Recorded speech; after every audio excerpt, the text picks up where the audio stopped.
एकच चपाती करते माऊला खायला बघत नाही सावली तर आणि तेवढं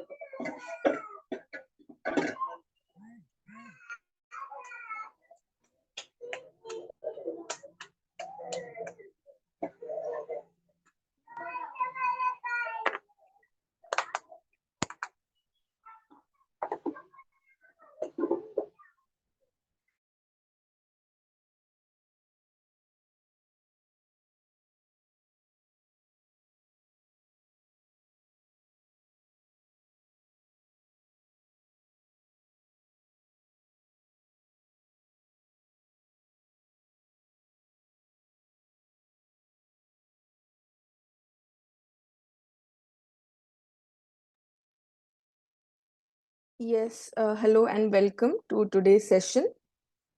Quick confirmation. मेरी आवाज आ रही है और स्क्रीन विजिबल है? Yes ma'am, yes ma'am. Okay, ठीक है। तो आज हम लोग स्टार्ट करते हैं। आप लोग ग्रुप पे हो ना? वो जो एक ग्रुप एक सेपरेटली बनाया गया है, यस मैम। उसका लिंक आपसे शेयर कर दिया गया था। वो व्हाट्सएप ग्रुप आप लोग ज्वाइन कर लेना।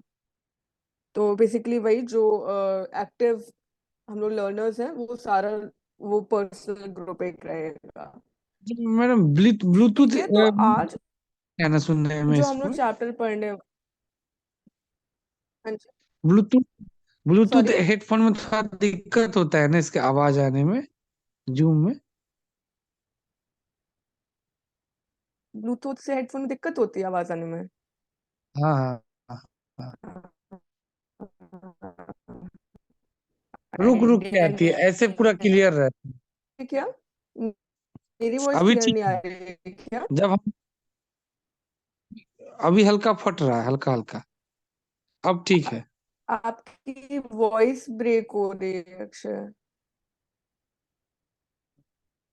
कह रही हूँ मेरी वॉइस क्लियर ओके आ रही है मैडम, ना? बस इतना बता दीजिए, मेरी वॉइस क्लियर आ रही है या ब्रेक हो रही है?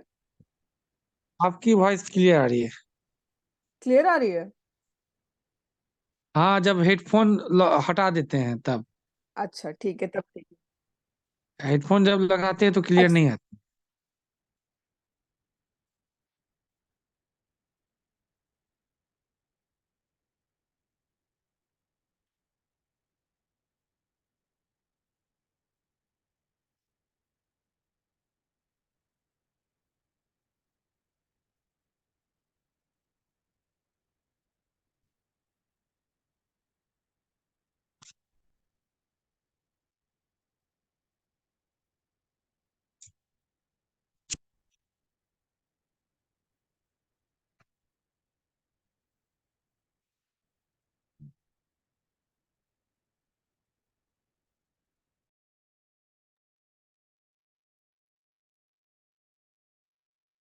यस, सो मैं कह रही थी कि इस चैप्टर में मोस्टली सारी थ्योरेटिकल चीजें हैं।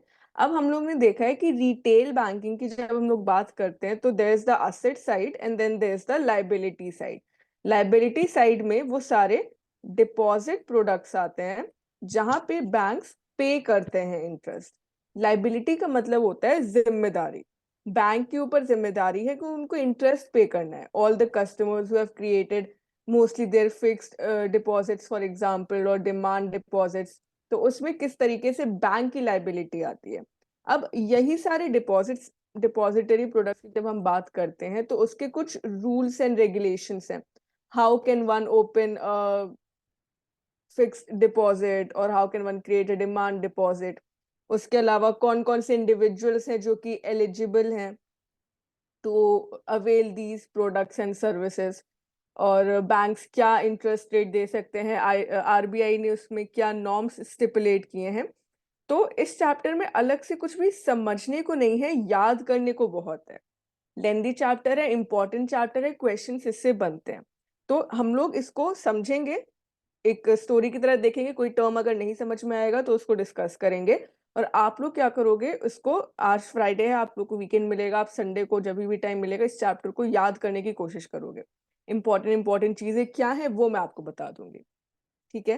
तो सबसे पहले जब हम लोग बात करते हैं तो हमने क्या कहा, डिपॉजिट प्रोडक्ट्स, डिमांड डिपॉजिट होते हैं, टर्म डिपॉजिट्स होते हैं, और एक और क्या होता है, रिकरिंग डिपॉजिट्स, ठीक है।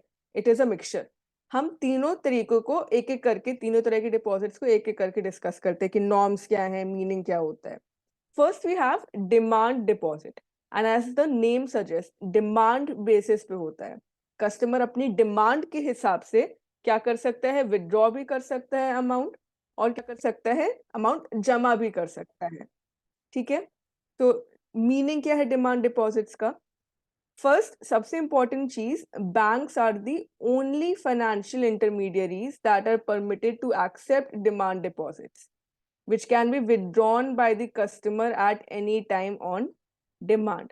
डिमांड डिपॉजिट जब कस्टमर क्रिएट करता है, जैसे अगर फिक्स डिपॉजिट से कंपेयर करें तो वो फिक्स्ड है, उसमें एक टर्म या टेन्योर है, उसके बाद ही जो कस्टमर होगा वो विड्रॉ कर सकता है, या फिर उस अमाउंट को अपने अकाउंट से क्या कर सकता है, वो निकाल सकता है या यूज कर सकते हैं। डिमांड डिपॉजिट में ऐसे कोई रूल्स या रेगुलेशंस या स्ट्रिक्ट नहीं है कि नहीं आप 4 साल बाद ही उस अमाउंट को यूज कर सकते हो। आप डिमांड डिपॉजिट में अपने हिसाब से विड्रॉ कर सकते हो, अपने हिसाब से आप अमाउंट को उसमें जमा कर सकते हो, ठीक है। नाउ फाइनेंशियल इंटरमीडियरीज बहुत सारे होते हैं। ओके, एक सेकेंड।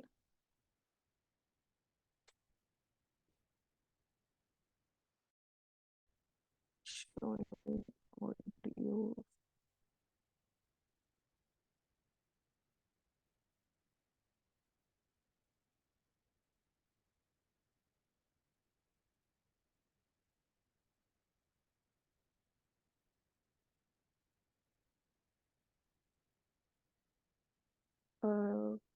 ईश्वर जी दुबे को अभी आवाज नहीं आ रही, उन्होंने ऑडियो नहीं कनेक्ट किया है। कोई ग्रुप पे या तो मैसेज कर दो एक बार, व्हाट्सएप ग्रुप पे, ताकि वो क्लियर हो जाए कि कैसे ऐड करना है।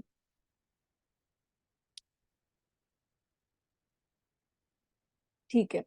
तो कई सारे फाइनेंशियल इंटरमीडियरीज होते हैं, एनबीएफसीज होते हैं, और भी बैंक्स होते हैं, लेकिन जो बैंक्स हैं जिनको शेड्यूल में डिफाइन किया गया है, केवल वही बैंक्स है जो डिपॉजिट क्रिएट कर सकते हैं। बाकी सारे नॉन बैंकिंग फाइनेंशियल कंपनीज है वो सब लोन्स दे सकती हैं, असेट्स क्रिएट कर सकते हैं, बट डिमांड डिपॉजिट आरबीआई ने किसको, केवल बैंक्स को अलाउ किया है।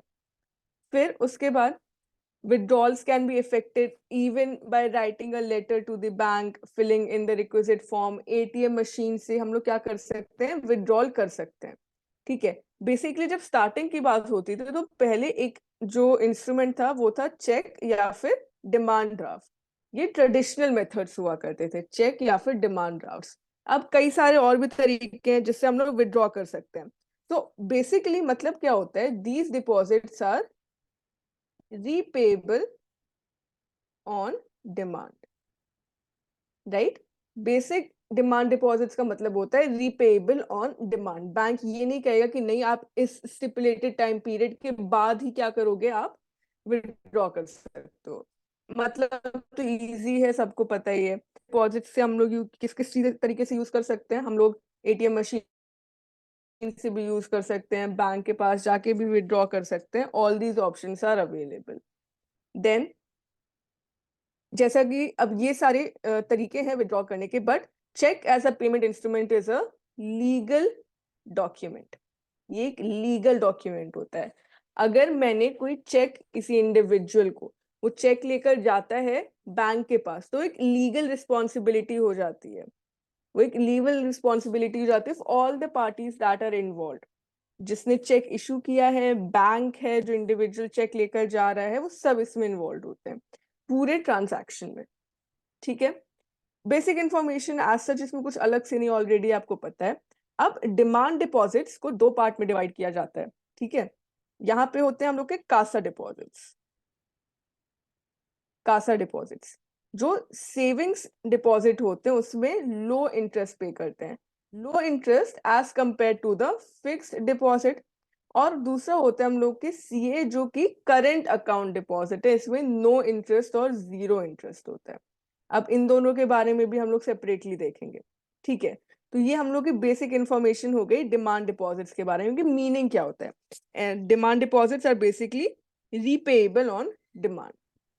लोग खाली बहुत तरह की ऐसे बोला लो करबू नो तो बोलो से हाँ पापा कर बोला ठीक है, अब फिर उसके बाद हम लोग ने जैसा कि बोला कि डिमांड डिपॉजिट्स कासा डिपॉजिट्स होते हैं। हमारे पास क्या होता है, करंट अकाउंट, उसके अलावा सेविंग बैंक डिपॉजिट्स। तो दो तरीके के डिपॉजिट्स होते हैं कासा डिपॉजिट्स में, हम लोग की डिमांड डिपॉजिट्स के अंदर। तो पहले हम लोग देखेंगे करंट डिपॉजिट अकाउंट क्या होता है, बेसिक इंफॉर्मेशन करंट अकाउंट से रिलेटेड। करंट अकाउंट, इसमें जीरो इंटरेस्ट पे करते हैं, and basically these are open by the business people जिनके रेगुलर ट्रांजैक्शंस, क्रेडिट और डेबिट, उनको एक दिन में कई सारे ट्रांजैक्शंस करने होते हैं, डिपॉजिट्स हो गए, विड्रॉल्स हो गए उनको, प्लस लार्ज अमाउंट उनको अपने इसमें अकाउंट, बैंक अकाउंट में जमा करके रखना होता है। ट्रांजैक्शंस बहुत लार्ज अमाउंट के होते हैं। बिजनेस पीपल, तो उनके ट्रांजैक्शंस क्या होंगे, ये लार्ज अमाउंट के होंगे, both quantity as well as the amount that is being transferred। तो वो करंट अकाउंट के अंदर आता है। ठीक है, और उसके अलावा इसमें कोई भी ऐसा नोटिस, प्रायर नोटिस देने की जरूरत नहीं होती, कोई लिमिटेशंस नहीं होते हैं।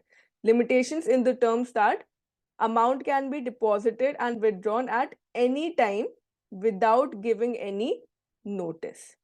ठीक है, बैंक को प्रायर नोटिस देने की जरूरत नहीं है। हम लोग डायरेक्टली करंट अकाउंट को यूज करके जो भी हमारे क्लाइंट्स हैं उनको अगर पेमेंट करना है, तो ये सारी चीजें करंट अकाउंट डिपॉजिट के बेनिफिट्स होते हैं।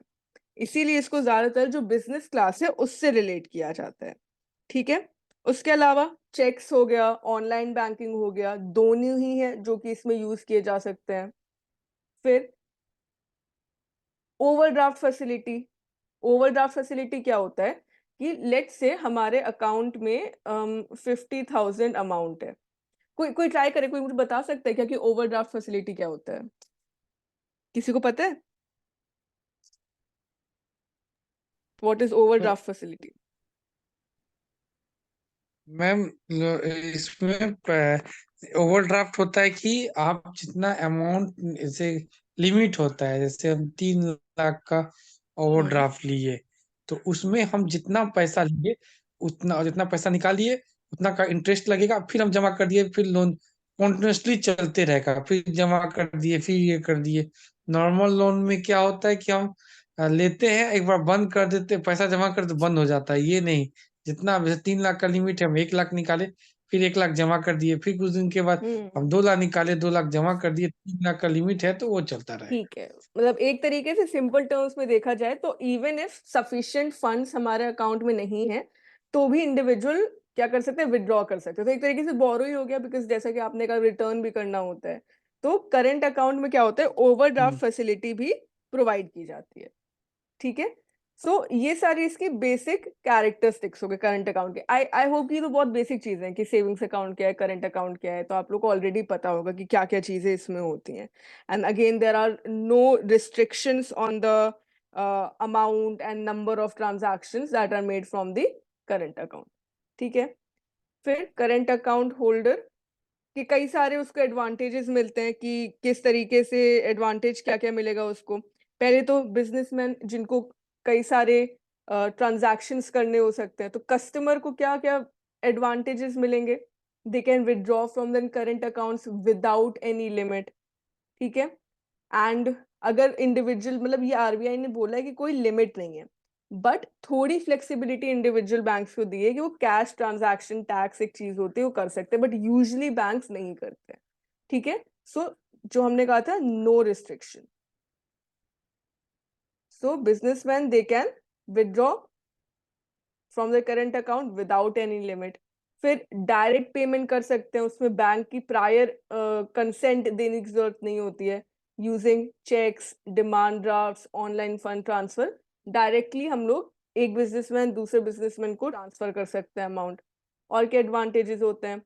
थर्ड पार्टी चेक्स, इंडोर्समेंट, ये सब डिपॉजिट किए जा सकते हैं। फिर facilitates the industrial progress of the country. Basically ये पूरा बिजनेस ट्रांजैक्शन को प्रमोट करता हुआ ही अकाउंट है। ये सारे इसके एडवांटेजेस होते हैं। मोबाइल बैंकिंग, इंटरनेट बैंकिंग, सारे फैसिलिटीज बैंक्स प्रोवाइड करते हैं करंट अकाउंट में भी। उसी के साथ साथ में कुछ एडवांटेजेस करंट डिपॉजिट अकाउंट के बैंक्स को भी मिलते हैं। सबसे बड़ा क्या है कि करंट अकाउंट पे बैंक्स निल इंटरेस्ट पे करते हैं, 0। सेविंग्स अकाउंट में फिर भी थोड़ा बहुत इंटरेस्ट पे करना पड़ता है उनको, बट करंट अकाउंट में वो 0 इंटरेस्ट जो होगा वो पे करेंगे। उसके अलावा overall cost of the funds it goes down, flexibility मिलती है, वो क्रेडिट और लोन्स लोअर रेट्स पे कर सकते हैं। इंटरेस्ट मार्जिन, हम लोगों ने नेट इंटरेस्ट मार्जिन पढ़ा था ना, the interest that we pay and the interest that we receive, उसका डिफरेंस। तो नेट इंटरेस्ट मार्जिन क्या रहता है? बैंक का पॉजिटिव रहता है, बिकॉज उनको इंटरेस्ट मिलेगा, क्योंकि ज्यादा अमाउंट उनके पास जमा है तो लोन दे सकते हैं। वही तो अमाउंट यूज करते हैं डिपॉजिट्स को लोन देने के लिए, तो इंटरेस्ट उनको मिल रहा है, बट इंटरेस्ट उनको पे नहीं करना पड़ रहा है। That advantage is there. और इसी एडवांटेज की वजह से बैंक्स क्या ट्राई करेंगे कि उनके टोटल डिपॉजिट परसेंटेज में CASA deposits, particularly current account deposits का रेशियो हायर रहता है। अराउंड 60-65% वो लोग ट्राई करेंगे, 35% और मोर वो लोग ट्राई करेंगे कि उनका किस में आए, करंट अकाउंट डिपॉजिट्स उनका रहे टोटल डिपॉजिट में, क्योंकि लाइबिलिटी उसमें क्या हो जाती है, कम हो जाती है as compare to the other types of deposit, ठीक है। अब करंट अकाउंट ओपन कैसे किया जाता है? देखिए, एक टॉपिक जो यहाँ पे है वो है डॉक्यूमेंट्स रिक्वायर्ड। Documents required. अब करंट अकाउंट कौन कौन ओपन कर सकता है? इंडिविजुअल्स ओपन कर सकते हैं, जॉइंट अकाउंट ओपन किया जा सकता है, या फिर सोल प्रोप्राइटरी फर्म्स हो सकती है, कोऑपरेटिव सोसाइटीज हो सकती है, हिंदू अनडिवाइडेड फैमिली हो सकती है। तो एक प्रॉपर लिस्ट आपको प्रोवाइड की गई है बुक में भी, जिसमें सारे डॉक्यूमेंट्स हैं। जैसे अगर इंडिविजुअल करंट अकाउंट ओपन करने जा रहा है, सिंगली या फिर जॉइंटली, दोनों तरीके से, जॉइंट अकाउंट के थ्रू भी ओपन कर सकते हैं, तो उसको केवाईसी डॉक्यूमेंट में क्या क्या चीजें जमा करनी होगी, वो एक पार्ट है। उसके अलावा अगर कोई पार्टनरशिप फर्म है, उसको करंट अकाउंट ओपन करना है, तो उसको अपना रजिस्ट्रेशन नंबर होगा वो प्रोवाइड करना होगा। फिर पार्टनरशिप डीड, कॉन्ट्रैक्ट क्या है वो प्रोवाइड करना होगा। बेसिकली बैंक्स चेक करते हैं कि वेदर और नॉट उनको कासा अकाउंट या फिर ये करंट अकाउंट ओपन करना है। तो वो लिस्ट मैंने यहाँ पे प्रोवाइड इधर नोट्स में नहीं की है, बिकॉज अगेन लेंदी है और वो पूरा पूरा याद करना है। अब हर एक चीज को याद करना भी पॉसिबल नहीं होता है, इसीलिए मैं उसको इम्पोर्टेंट कैटेगरी में नहीं डालती कि हर एक चीज कौन कौन सा डॉक्यूमेंट चाहिए। उसको बस एक रीड थ्रू करो, कनेक्शन बैठाओ कि हाँ ठीक है, आपको क्या चाहिए होगा, कुछ ना कुछ टेलीफोन नंबर वेरिफिकेशन चाहिए होगा, एड्रेस वेरिफिकेशन चाहिए होगा, या फिर वेरिफिकेशन किसका चाहिए होगा कि अगर कोई फर्म है, कोई बिजनेस है, तो उसके इनकॉर्पोरेशन रजिस्ट्रेशन चाहिए होगा। तो वो सारे प्रूफ, आईडी प्रूफ, क्या क्या आईडी प्रूफ हो सकते हैं, तो वो आप रीड करोगे, ये आपके लिए होमवर्क हो गया, ठीक है। वो आप रीड करोगे, फिर आप देखोगे कनेक्शंस बैठा के कि क्या क्या कॉमन है, ठीक है। इंपॉर्टेंट क्या है कि जब करंट अकाउंट ओपन किए जा रहे हैं तो बैंक्स को कुछ पॉइंट्स हैं that they need to keep in mind. पहली चीज तो यही, क्योंकि ये business transaction, so these are large amount transactions, तो इसमें फ्रॉड्स वगैरह के चांसेस भी ज्यादा हो सकते हैं। हो सकता है कोई इलीगल ट्रांजैक्शन हो रहा है, तो केवाईसी, एएमएल, ये बहुत ध्यान से बैंक्स को करना होता है, वेरिफिकेशन बहुत ध्यान से करना होता है। अब उसी में बैंक्स क्या क्या चीजें ध्यान रखते हैं? मिनिमम बैलेंस रिक्वायरमेंट की जैसे अगर हम लोग बात करते हैं वो भी डिफर करता है from one bank to another. तो let us see, cheques may also be accepted along with cash। जब डिपॉजिट बैंक एक्सेप्ट कर रहे हैं तो कैश में भी एक्सेप्ट कर सकते हैं और चेक्स में भी एक्सेप्ट कर सकते हैं। जब कोई पार्टी चेक दे रही है which is drawn from his own account with another bank, तो उसको भी इनिशियल डिपॉजिट की तरह लिया जा सकता है। लेट्स से इंडिविजुअल बैंक ए में ऑलरेडी उसका एक अकाउंट था और बैंक बी में वो अभी करंट अकाउंट ओपन करना चाह रहे हैं, तो वो यहाँ से एक चेक ड्रॉ कर सकती है, ये एक्सेप्ट कर लेंगे initial deposit as in first deposit जब वो अकाउंट क्रिएट कर रहे हैं। उसके अलावा abundant care should be exercise. अगर इनिशियल डिपॉजिट डिमांड ड्राफ्ट के थ्रू हो रहा है तो वो डिमांड ड्राफ्ट जेन्युइन है, वो एक्सेप्ट किया जा रहा है, वो ऐसा तो नहीं है कि फॉल्स है या फिर उसमें कोई इंफॉर्मेशन एरर है, ये सारी चीजें। फिर ये एक इम्पॉर्टेंट पॉइंट है यहाँ पे, इससे क्वेश्चन आ चुका है पहले भी कि बैंक्स को they need to make sure that a company they do not enjoy any credit facilities with any other bank or branch। केवल हमारा ही मतलब कोई और बैंक ही नहीं बल्कि खुद का ब्रांच भी क्रेडिट फैसिलिटीज एज इन कोई और बहुत ज्यादा लोन या बहुत ज्यादा ओवरड्राफ्ट फैसिलिटी किसी और बैंक के साथ तो नहीं है। ठीक है, तो ये सारी चीजें बैंक्स ध्यान देते हैं before opening the current account, उनको देखना होगा क्योंकि फिर वही होगा ना, बहुत ज्यादा अगर अकाउंट्स ओपन होंगे लाइबिलिटीज क्रिएट होंगी, इसका मतलब है कि कस्टमर क्या कर रहा है, वो इन्वॉल्व हो रहा है ज्यादा अननेसेसरी ट्रांजैक्शंस में। तो जो चीजें हम लोग ने कल भी पढ़ी थी वही सारी चीजें यहाँ पे सेम है। Non lending banks are not permitted to open current accounts. Again this information केवल जो लेंडिंग बैंक से वो ओपन कर सकते हैं। और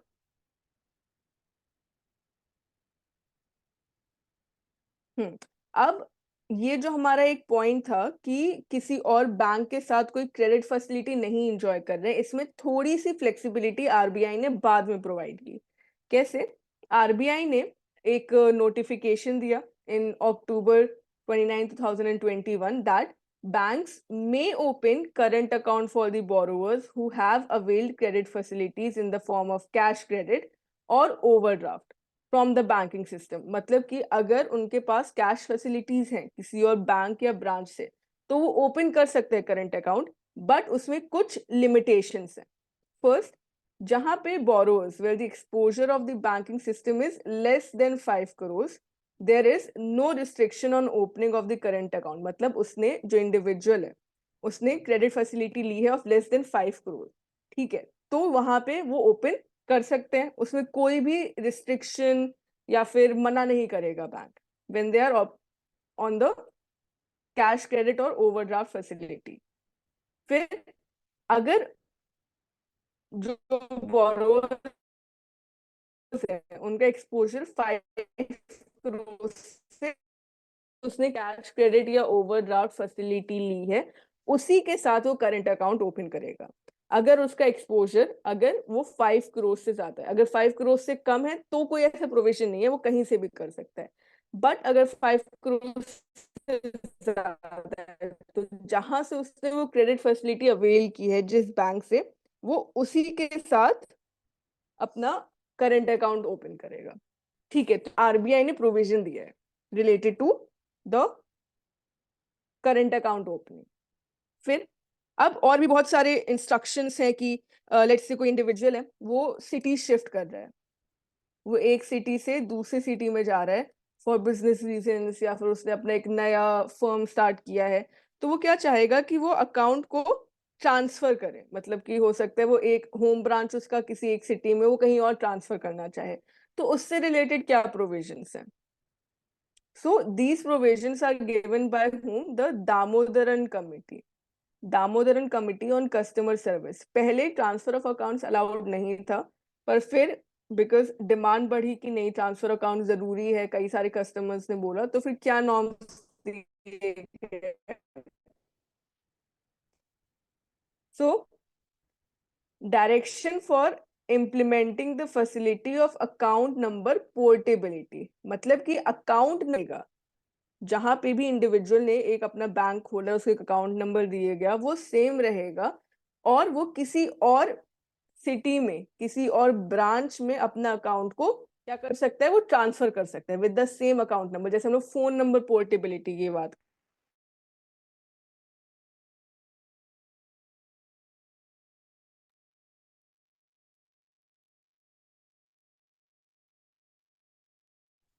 मैडम सेम बैंक और other bank like SBI, PNB।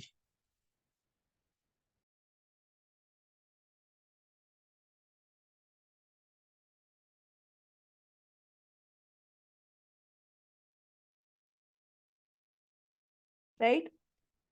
उसके अलावा और क्या स्टिपुलेट किया गया, अगर कोई इंडिविजुअल है, वो जाता है कि बैंक के पास गया, उसने बोला बैंक में कि मुझे अपना अकाउंट को ट्रांसफर करना है, so the branch should obtain a letter address to the transferor branch indicating there in, मतलब कि अब यहाँ पे अगर वो बैंक ए ब्रांच है और वो बैंक बी में ट्रांसफर करना चाहता है, तो ट्रांसफरर ब्रांच क्या करेगा, एक लेटर क्रिएट करेगा और वो इंडिकेट करेगा दूसरी ब्रांच को जहां पे वो ट्रांसफर करना चाहते हैं कि हाँ ये अकाउंट है, ये कस्टमर है, उसका for this so in one city to another, वो लेटर उसमें एड्रेस किया जाता है सारी इंफॉर्मेशन या सारी डिटेल के साथ में।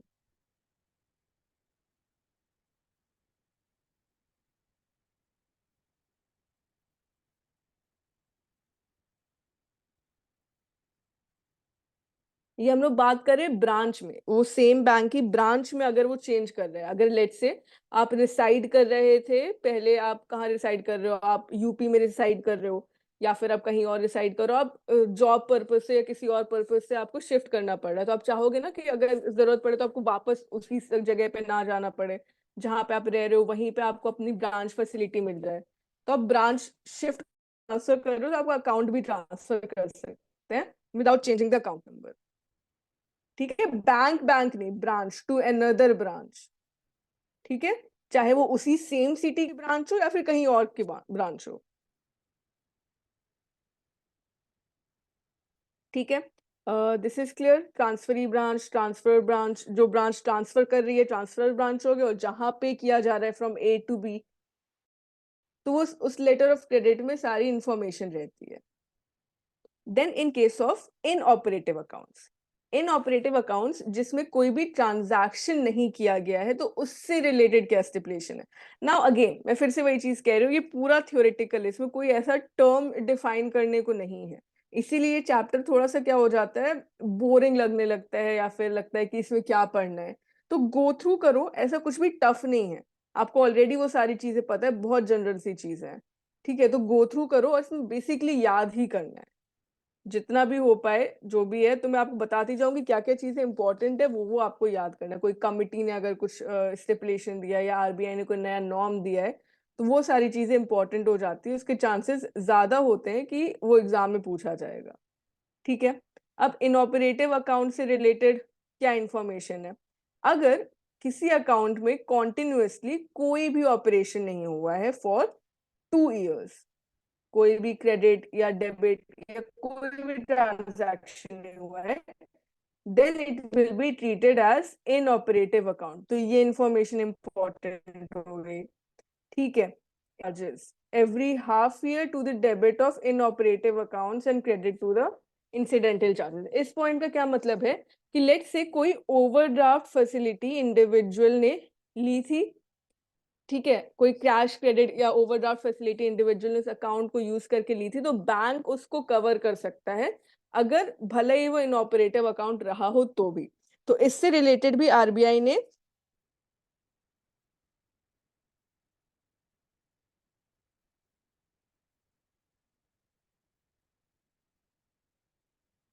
ठीक है, तो मतलब कि अगर 2 साल तक कोई भी ऑपरेशन नहीं हुआ है उसके अंदर, तो वो इनऑपरेटिव अकाउंट हो जाएगा, और अगर कोई भी उसमें फीस चार्जेस ऐसा कुछ भी अमाउंट रहा है जो कि पहले नहीं पे किया गया था, तो वो बैंक क्या कर सकता है, वो कलेक्ट कर सकता है।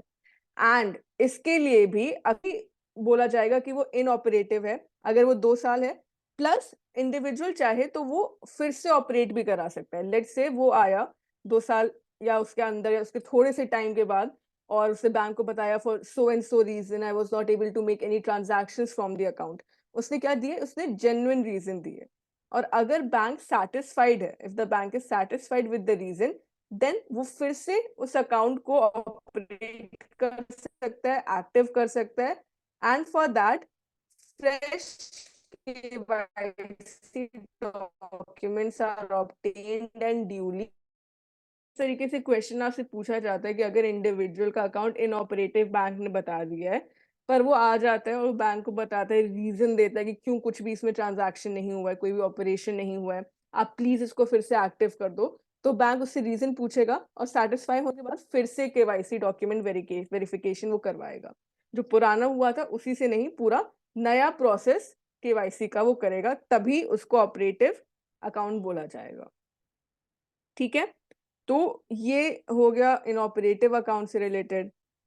अब closure of current account, current account को जहां भी लेट्स से कस्टमर आया, कस्टमर ने कहा कि हम अपना अकाउंट क्लोज करना चाहते हैं, तो सबसे पहले तो बैंक कोशिश करेगा परसुएड करने की कि नहीं आप ऐसा करो, आप क्लोज मत करो। अगर रीजन ऐसे है, जैसे अगर आप ट्रांसफर कर रहे हो तो बैंक समझाएगा कि नहीं, आप बिना किसी हैसल के आराम से अकाउंट ट्रांसफर कर सकते हो from one branch to another, कोई प्रॉब्लम नहीं होगी। या कोई भी ऐसा रीजन है जो बैंक को लगता है कि सॉल्व किया जा सकता है, तो पहले तो वो समझाएगा कि नहीं क्लोज मत करो। ठीक है, bank should try to ascertain the specific reasons for the closure, persuade the account holder to continue the account if possible। वो कोशिश करेगा कि ना बंद करे। फिर भी अगर तब भी उसके समझाने के बाद भी कस्टमर को लगता है कि नहीं, जेन्युइन डिफिकल्टीज हैं, कुछ कंस्ट्रेंट्स हैं जिसकी वजह से वो अकाउंट को कंटिन्यू नहीं कर सकता है, so what would the branch do, they would obtain a letter requesting the bank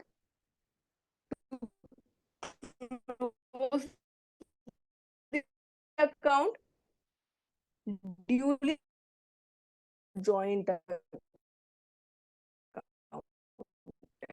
अगर पार्टनरशिप फर्म है, कोई पार्टनरशिप फर्म, जितने भी पार्टनर्स हैं उन सब के अग्रीमेंट के बाद ही क्या होगा, उस अकाउंट को क्लोज किया जाएगा। It should B duly signed by all the account holders, all the participants, उसके बाद ही अकाउंट क्या किया जाएगा, वो क्लोज किया जाएगा। तो बेसिकली ये क्या हो रहा है, premature closure of the account जहाँ पे हो रहा है, उसमें अगर कोई भी आउटस्टैंडिंग लाइबिलिटी है, कुछ ओवरड्राफ्ट है, फीस है, तो वो सारी चीजें कवर करने के बाद ही बैंक अकाउंट को क्लोज करेगा। Again very simple general information, ऐसे ही नहीं क्लोज करेगा, पूरी सारी फॉर्मेलिटीज खत्म करने के बाद ही क्लोज करेगा। तो ये हो गया हम लोग का करंट अकाउंट। करंट अकाउंट में बेसिक चीज हमारे पास क्या थी, जो बिजनेस इंडिविजुअल्स हैं, बिजनेसमैन हैं, वो करंट अकाउंट यूज करते हैं। वो बैंक के लिए फायदेमंद क्यों है, क्योंकि बैंक को इंटरेस्ट नहीं पे करना होता है। कस्टमर के लिए फायदेमंद क्यों, क्योंकि कोई रिस्ट्रिक्शंस नहीं है, कितने भी विड्रॉल डिपॉजिट किए जा सकते हैं उससे easily, online facilitation, prior notice नहीं देना होता। ये सारी चीजें आ जाती है करंट अकाउंट की। पर अब उन इंडिविजुअल्स की अगर बात करें जो कि सैलरीड है, एम्प्लॉयज हैं कहीं पे, एंड उनकी इनकम बहुत ज्यादा नहीं है, तो उनमें क्या करना है, उनमें एक सेविंग्स हैबिट क्रिएट करने के लिए बैंक्स ने, गवर्नमेंट ने इनफैक्ट क्या बोला कि आप अकाउंट ओपन करो, some small amount of interest will be provided. बहुत हाई इंटरेस्ट नहीं होता है as compare to the fixed deposit, but कुछ इंटरेस्ट प्रोवाइड किया जाता है, तो वो हो जाते हैं हमारे सेविंग बैंक अकाउंट। अब देखते हैं इसके क्या क्या बेसिक्स हैं। अब इंडिविजुअल्स, उनको कई सारे पेमेंट्स होते हैं जो उनको डेली बेसिस पे, मंथली बेसिस पे करने होते हैं, जैसे electricity bill, telephone bill, water bills. तो उनको कोई ऐसा अकाउंट चाहिए जिससे कि वो रेगुलर पेमेंट्स कर सके without having cash to use. अब देखो, इसमें भी जो रेगुलर पेमेंट्स की हम बात कर रहे हैं, हम लोग आगे चल के जब डिजिटाइजेशन में भारत बिल पेमेंट सिस्टम, ये सारी चीजें पढ़ेंगे, तो वो भी यहाँ पे यूज होगा। उसमें क्या होता है, ऑटोमेटिकली आप डेबिट या क्रेडिट की चीजें उसमें कर सकते हैं ईसीएस में। तो डेली के transactions, monthly transactions, regular payments हमको करने हैं। आज के टाइम पे तो हम लोग गूगल पे, पेटीएम, ये सारी चीजें यूज कर रहे हैं। तो वहां पे क्या काम आता है, हमारा सेविंग्स बैंक अकाउंट। सो क्या होता है, हम लोग इन रेगुलर पेमेंट्स के लिए कर सकते हैं, प्लस हम लोग क्या चाहेंगे कि कुछ अमाउंट अपनी इनकम का हम लोग सेव करें for meeting the future expenditure, plus हमको कुछ ना कुछ उसमें इंटरेस्ट अर्न करने को मिल जाएगा। उस अमाउंट को कैश में रखने की वजह हम सोचेंगे कि नहीं यार ऐसा करो, बैंक में जमा कर देते हैं और कुछ नहीं तो थोड़ा बहुत इंटरेस्ट मिलेगा। तो बैंकिंग हैबिट क्रिएट हुई, है ना, बैंक हैबिट क्रिएट हुई, डिजिटाइजेशन हुआ, लीगल मैटर्स, लीगल ट्रांसफर्स हुए, तो गवर्नमेंट भी सपोर्ट करती है कि हाँ सेविंग बैंक अकाउंट ओपन करवाओ। इसीलिए वो बहुत सारे जनधन योजना आया था कि हाँ आधार से लिंक कर दो बैंक अकाउंट को। फिर बैंक गवर्नमेंट ने कहा हम आपको सब्सिडी भी प्रोवाइड करेंगे। ये इसीलिए था कि बैंकिंग बिजनेस, बैंकिंग बिहेवियर को और ज्यादा बढ़ाया जाए। तो वहां पे जो भी यूज किया जाता है वो सेविंग्स बैंक अकाउंट होते हैं। देन अब savings bank account business entities open नहीं कर सकते हैं। क्यों नहीं कर सकते? बिकॉज उनका अमाउंट जो कि वो डिपॉजिट करेंगे that would be large amount would earn interest, है ना। तो ये क्या हो जाएगा, ये बैंक के लिए भी नेगेटिव हो जाएगा, प्लस जो इंडिविजुअल्स जिस पर्पस के लिए सेविंग्स बैंक अकाउंट बनाया गया था वो भी फुलफिल नहीं होगा। तो बिजनेस एंटिटीज ना हो ये बैंक्स को असरटेन करना होता है कि वो इंडिविजुअल्स ही हो, सैलरीड इंडिविजुअल्स ही हो। फिर भी आरबीआई ने अलाउ किया है कि कुछ गवर्नमेंट डिपार्टमेंट्स या फिर non profit organisations, self help groups, ये लोग ओपन कर सकते हैं सेविंग्स बैंक अकाउंट। ठीक है, तो ये डिफरेंस है करंट अकाउंट और सेविंग्स बैंक में। करंट अकाउंट बिजनेस पीपल को फैसिलिटेट करता है कि उनके ट्रांजैक्शंस इजी हो सके। सेविंग्स बैंक अकाउंट जो मिडिल इनकम ग्रुप है, सैलरीड ग्रुप है, उनकी सेविंग्स हैबिट को, रेगुलर पेमेंट्स को फैसिलिटेट करने के लिए वो सेविंग्स बैंक अकाउंट वर्क करता है। फिर उसके बाद अब सेविंग्स बैंक अकाउंट कौन कौन ओपन कर सकता है या फिर क्या क्या डॉक्यूमेंट्स लग सकते हैं सेविंग्स बैंक अकाउंट को ओपन करने के लिए। क्या क्या डॉक्यूमेंट्स लगेंगे? प्रूफ ऑफ आइडेंटिटी चाहिए हमको। ओवीडी क्या होता है? ओवीडी होता है officially valid document. Officially valid document, जैसे कि प्रूफ ऑफ आइडेंटिटी में officially valid verified valid document क्या होगा? बैंक्स एक्सेप्ट कर सकते हैं, ड्राइविंग लाइसेंस एक्सेप्ट कर सकते हैं, उसके अलावा और क्या एक्सेप्ट कर सकते हैं? Pan card. अब आधार कार्ड करेंगे या नहीं करेंगे, ये सारी चीजें। तो ये सारे क्या होते हैं? प्रूफ ऑफ आइडेंटिटी, कि जो आप अपनी इंफॉर्मेशन बता रहे हो सही है कि नहीं। And a recent photograph. फिर उसके अलावा प्रूफ ऑफ एड्रेस। अगर हमारी जो आइडेंटिटी प्रूफ हमने दिया है, जैसे कि हमने लेट्स से ड्राइविंग लाइसेंस दिया है, उसमें हमारा एड्रेस मेंशन नहीं है, ठीक है, तो हमको एक प्रूफ ऑफ एड्रेस भी देना होगा। वो हम लोग कुछ बिल्स दे सकते हैं अपने प्रूफ ऑफ एड्रेस के लिए। इलेक्ट्रिसिटी बिल में हम लोग दे सकते हैं प्रूफ ऑफ एड्रेस के लिए। फिर पैन कार्ड और a declaration as per the IT act, mainly PAN card भी देना होता है।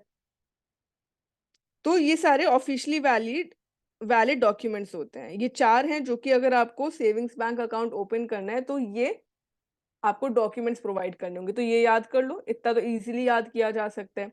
क्या क्या? प्रूफ ऑफ आइडेंटिटी, जो भी आपको ऑफिशियली वैलिड डॉक्यूमेंट है, recent photograph, proof of address और पैन कार्ड, ये जरूरी है। ये डॉक्यूमेंट्स आप प्रोवाइड करोगे तभी आपका सेविंग्स बैंक अकाउंट ओपन होगा। फिर अब सेविंग्स बैंक अकाउंट कौन कौन ओपन कर सकता है? एक तो लीगल एज में इंडिविजुअल्स आते हैं, कर सकते हैं। कुछ एक्सेप्शंस, जैसे कि माइनर वो इंडिविजुअल है जो कि अभी लीगल एज में नहीं आया है, उनके लिए भी सेविंग्स बैंक अकाउंट ओपन कर सकता है। क्या क्या कंडीशंस हैं? they should be able to read and write any of the languages that are recognized, and they should be capable in the opinion of branch manager। जो भी officer in charge, उनको समझ में, उनको ये कंफर्मेशन होना चाहिए कि जो माइनर है उसको समझ आ रहा है कि उसका अकाउंट ओपन हो रहा है, क्या रूल्स है, रेगुलेशंस है। बेसिकली लिटरेट होना चाहिए एंड ऑफ साउंड माइंड होना चाहिए, क्योंकि अकाउंट आप ओपन कर रहे हो तो वो सेविंग्स कितना डिपॉजिट करना है, कितना विड्रॉ करना है, ये सारी चीजें उस माइनर को समझ में आ रही हैं कि नहीं, ये चीज वेरीफाई की जाती है। फिर account opening form should be signed by the minor in the presence of an official who should be able to identify the minor। identification जरूरी है। और सबसे important चीज यहाँ पे क्या होती है, एक पॉइंट यहाँ पे एक और था, प्रॉपरली इंट्रोड्यूस्ड अकाउंट के जो भी नॉर्म्स हैं, इंफॉर्मेशन है, रेगुलेशंस है या रूल्स हैं, ये सारी चीजें माइनर को समझानी चाहिए। फोटोग्राफ, रीसेंट फोटोग्राफ होना चाहिए जो कि ऑब्टेन कर सके, वो भी वेरीफाई करना होगा। फिर गार्डियन से रिलेटेड होता है कि मतलब कि इंडिविजुअल माइनर है तो इसमें गार्डियन का साइन होगा कि नहीं होगा, वो भी असरटेन करना जरूरी होता है। ठीक है, फिर अब यहाँ पे ऑथेंटिसिटी के लिए डेट ऑफ बर्थ, माइनर की एज वेरीफाई करने के लिए क्या क्या चीजें हैं जो कि यूज की जा सकती हैं। So birth certificate that is issued by the school और gram panchayat municipal authority, also specimen signature card system, passbook, special diary, ये सारी चीजें हैं जो कि बैंक एक्सपेक्ट करेगा कि इंडिविजुअल या माइनर प्रोवाइड करे, तब सेविंग्स बैंक अकाउंट ओपन किया जाएगा। ठीक है, तो ये सारी चीजें पढ़ना जरूरी है। और चेक बुक फैसिलिटी सिर्फ तभी प्रोवाइड की जाएगी, cheque book, because it is a very critical matter कि माइनर को समझ में आ रहा है कि नहीं, ऐसा तो नहीं है कि उसके इंफॉर्मेशन की बिना साइन करवा दिया जा रहा है। तो इसके लिए ये तभी चेक बुक फैसिलिटी दी जाएगी if the minor is literate and if they are capable of taking all the precautions, वो चेकबुक को सेफली अच्छे तरीके से रख पा रहे हैं, अगर चेक्स इशू हो रहे हैं तो उसको पता है कि वो साइन, वो अमाउंट विड्रॉ किया जाएगा। ये सारी चीजें जब बैंक असरटेन कर लेता है, वो मान लेते हैं कि हाँ ये सारा चीजें केपेबल है माइनर, तभी वो चेकबुक फैसिलिटी देगा, वरना नहीं देगा। तो चेकबुक फैसिलिटी कंपल्सरी नहीं होती in the case of minor. And maximum balance to the credit of such account shall not exceed, उसके लिए भी लिमिट दी गई है कि इतने से ज्यादा जो मैक्सिमम क्रेडिट है इस अकाउंट में वो नहीं होना चाहिए। तो अगेन गो थ्रू दीज कि माइनर अकाउंट से रिलेटेड क्या है। सिमिलरली इंडिविजुअल का अगर जो भी इनकम है it is not chargeable to income tax, तो फिर फादर या मदर या जिस गार्डियन के अंदर वो माइनर अकाउंट ओपन किया जा रहा है तो उसका पैन आईडी लिया जाएगा, जो भी गार्डियन होगा, ठीक है, उसका पैन आईडी लिया जाएगा। And again this information is not very important. अगर ये इंपॉर्टेंट है, ठीक है, अगर minor is below the age of 10 years, 10 years से उसकी एज कम है, तो जो अकाउंट होगा in the sole name of the minor it can be opened provided that the account is operated by the natural guardian। अब natural guardian कौन होता है, ये कोई और नहीं हो सकता, केवल फादर या मदर ही होता है जो उस माइनर का नेचुरल गार्डियन को ऑपरेट कौन करेगा, भले ही उसके नाम में है, माइनर के नाम पे वो अकाउंट है, बट उसमें जो भी विड्रॉल्स होंगे या फिर कुछ भी क्रेडिट होगा तो वो सारी चीजें कौन ऑपरेट कर रहा है, जो फादर या मदर है जिसके साथ में माइनर अकाउंट ओपन किया गया है। ठीक है, and again very important, no overdraft should be granted in savings bank account, चाहे वो सिंगली हो या फिर जॉइंटली हो, ओवरड्राफ्ट फैसिलिटी प्रोवाइड नहीं की जाएगी सेविंग्स अकाउंट में इन द केस ऑफ माइनर। तो हमने जो जो चीजें इंपॉर्टेंट मार्क की हैं बस वो याद करना है। ऐसे तो बहुत सारी इंफॉर्मेशन है इस चैप्टर में जो सब याद कर पाना पॉसिबल नहीं है, बट ये कुछ पॉइंट्स है जिनको याद करना क्या है, जरूरी है। फिर आ जाता है माइनर के बाद illiterate, if the person is not able to read और राइट। तो if the person is illiterate मतलब unable to write, they must attend in person and should affix their thumb impression on the account opening form। मतलब कि आप अगर लिख नहीं सकते हो, आप साइन नहीं कर सकते हो, तो आप थंब इम्प्रेशन दोगे in the presence of approved witness। और ये जो विटनेस होगा it should be known to the bank as well as the applicant. वो विटनेस ये अश्योर करेगा कि इंडिविजुअल के नॉलेज के साथ ही वो थंब इम्प्रेशन लिया गया है, that the individual understands what are the rules, what are the regulations implied under the savings bank account। ठीक है, तो thumb impression in the case of illiterate individual। फिर recent photograph बैंक को देनी चाहिए, that should be duly attested by the person that is new to bank। again जो witness रहेगा वो वेरीफाई करेगा कि हाँ ये recent photograph है for the illiterate person। फिर अब जो अकाउंट नंबर है उसके साथ साथ में name of the account holder, nature of account, account number, ये सारी चीजें प्रॉपर ऑथेंटिकेशन के साथ में इंडिविजुअल को प्रोवाइड करनी चाहिए, क्योंकि फिर वही चीज है, वो इलिटरेट है, वो पढ़ नहीं पाएगा कि क्या क्या इंफॉर्मेशन है या फिर क्या चीज हो रही है, वो लिख नहीं पाएगा। तो अकाउंट होल्डर, उसका नाम, अकाउंट नंबर, ये सारी चीजें बोल्ड लेटर में on the back of such photograph it should be provided. जब आप रीसेंट फोटोग्राफ ले रहे हो इंडिविजुअल को तो ये सारी इंफॉर्मेशन आप लिख के रखोगे, ठीक है।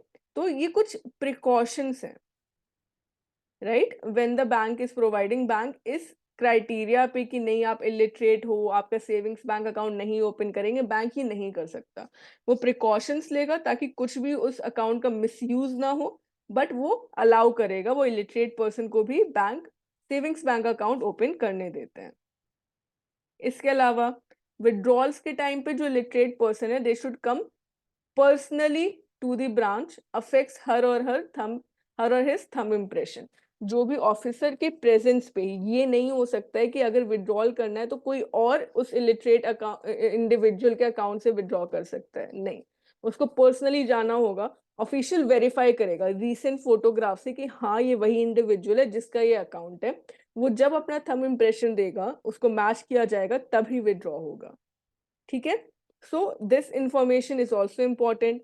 यहाँ पे no chequebook facility should be extended, क्योंकि वो साइन तो नहीं कर पाएगा, वो नहीं लिख पाएगा कि उसको कितना अमाउंट उस चेक के थ्रू विड्रॉ करना है या डिपॉजिट करना है। So no chequebook facility should be extended in account of an illiterate person. अब इलिटरेट पर्सन एक close relative, father son, husband, mother and daughter के साथ वो जॉइंट अकाउंट ओपन कर सकते हैं, बट कजिन्स नहीं, मतलब कि जो इमीडिएट रिलेटिव है, क्लोज रिलेटिव है, बस उन्हीं के साथ वो एक जॉइंट अकाउंट ओपन कर सकता है। This is again for safety reasons.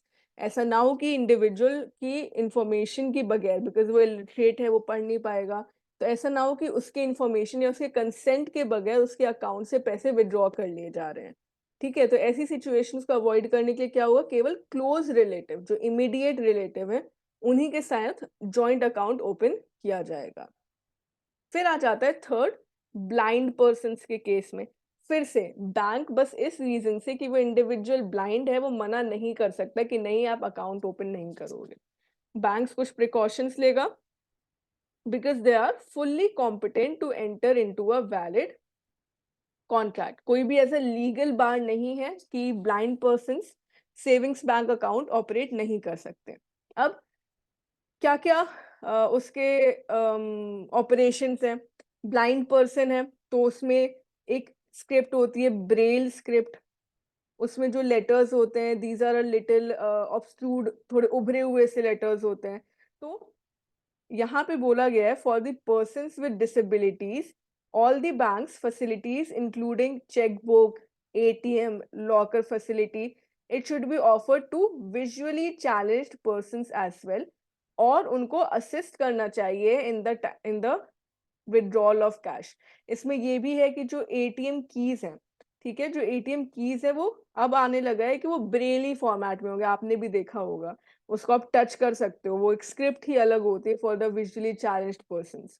तो उसको टच करके बिना रीड करे भी वो समझ जाएंगे कि हाँ ये लेटर है। तो ये चीज बोली गई है कि बिकॉज ऑफ बीइंग ब्लाइंड उनसे कोई भी सर्विसेज रोकनी नहीं चाहिए, तो और फैसिलिटेट करना चाहिए उनको, ब्लाइंड पर्सन्स को। तो जो भी फैसिलिटीज है, चाहे वो क्रेडिट कार्ड हो, रिटेल लोन्स हो, सारी चीजें उनको मिलेंगी।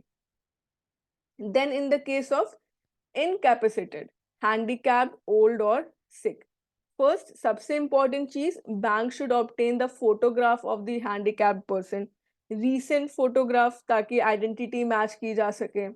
उसके अलावा लेट्स से हैंडीकैप का मतलब है कोई ना कोई उनका बॉडी पार्ट या फिर थंब प्रेजेंट नहीं है, ठीक है। तो उस जगह पे वो क्या कर सकते हैं, they can use their toe impression on the relevant forms. अगर थंब नहीं है तो वो टो इम्प्रेशन यूज कर सकते हैं, ये बोला गया है।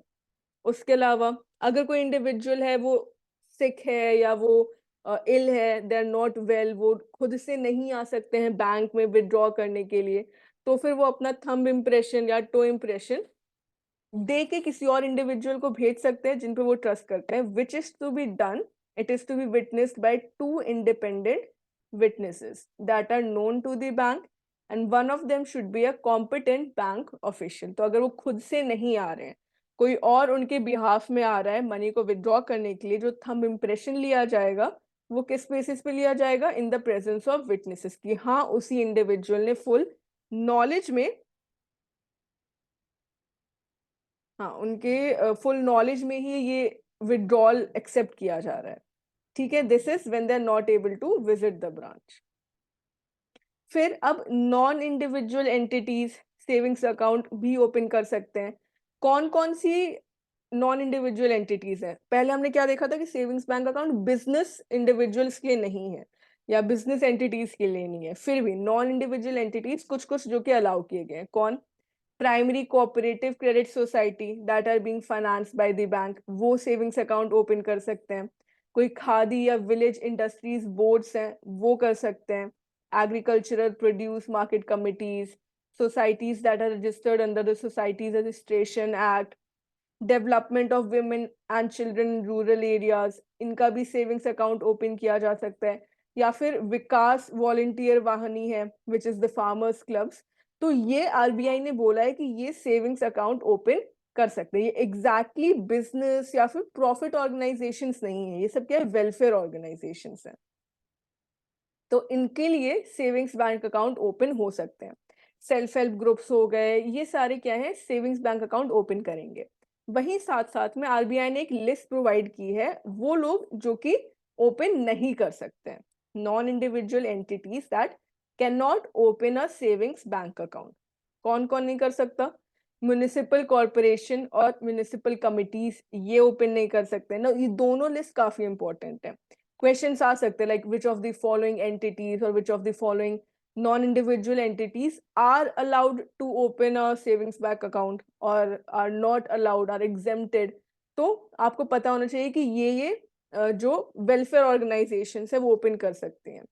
फिर म्युनिसिपल कॉर्पोरेशन नहीं कर सकते, पंचायत समितिज नहीं कर सकती, स्टेट हाउसिंग बोर्ड, कोई भी गवर्नमेंट डिपार्टमेंट्स या फिर bodies that are depending on budgetary allocations, water sewerage, मतलब ये सब क्या है? ये सारी वो ऑर्गेनाइजेशंस है जो गवर्नमेंट डिपार्टमेंट से रिलेटेड, एक तरीके से आप बोल सकते हो। यही कॉमन चीज दिख रही है ना हमको, म्युनिसिपल हो गया। Non profit organisations can open, ये तो स्टार्टिंग में दिया गया था ना कि आरबीआई ने बोला है कि कुछ जो नॉन प्रॉफिट ऑर्गेनाइजेशंस हैं, एनजीओज हैं, नॉन गवर्नमेंट ऑर्गेनाइजेशंस है, वो ओपन कर सकते हैं। ठीक है, तो ये सारे नॉन इंडिविजुअल एंटिटीज हैं that can not open a savings bank account. तो ये लिस्ट डिफरेंशिएट करते हुए देख लेना। Any political party, trading, business, professional concern, ये सारे ओपन नहीं कर सकते हैं। अब पहले क्या था कि पहले आरबीआई ने फिक्स किया था कि सेविंग्स बैंक अकाउंट में कितना इंटरेस्ट होगा जो कि पे किया जाएगा। फिर विद इफेक्ट फ्रॉम 25 अक्टूबर 2011, मतलब कि 2011 से अब क्या हो गया है? डीरेगुलेशन कर दिया गया है। अब यहाँ पे क्या है कि आरबीआई एक लिमिट सेट कर देगा या फिर एक इंस्ट्रक्शन दे देगा कि इससे कम या इससे ज्यादा आप इंटरेस्ट नहीं दे सकते हो, बट फ्लेक्सिबिलिटी प्रोवाइड कर रहे हैं। So RBI has deregulated interest rate to be paid by the banks on the domestic saving bank deposit. Accordingly, banks were given autonomy to determine their saving bank deposit interest rate. But उसमें भी कुछ conditions है, complete autonomy नहीं, partial autonomy दी गई है। क्या conditions है? Each bank will have to offer uniform interest rate on savings bank accounts up to rupees 1 lakh irrespective of the amount in the account within this limit। मतलब कि 1 लाख का अगर deposits हैं उस सेविंग्स बैंक अकाउंट में या saving bank deposit में, तो यूनिफॉर्म इंटरेस्ट रेट होगा, आप 1 लाख तक इतना ही दोगे। ठीक है, फिर उसके अलावा अगर 1 लाख से ज्यादा के डिपॉजिट उस अकाउंट में, तब डिफरेंशियल इंटरेस्ट रेट होगा। मतलब कि 1 लाख तक सबको सारे बैंक क्या करेंगे? यूनिफॉर्म करेंगे, लेकिन उसमें भी वो इंडिविजुअल्स पे डिफरेंशिएट नहीं कर सकते या पार्शियलिटी नहीं कर सकते हैं।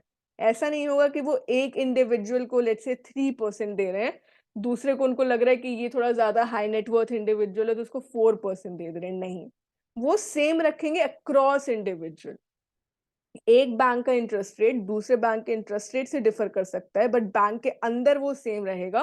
वो कस्टमर्स में पार्शियलिटी या बायसनेस नहीं करेंगे। The bank will not discriminate in the matter of interest paid on such deposits. वो इंडिविजुअल टू इंडिविजुअल नहीं कर सकते डिस्क्रिमिनेशन। तो ये आरबीआई ने guidelines the in the deregulation की, मतलब थोड़ी बहुत ऑटोनॉमी आपको दी गई है।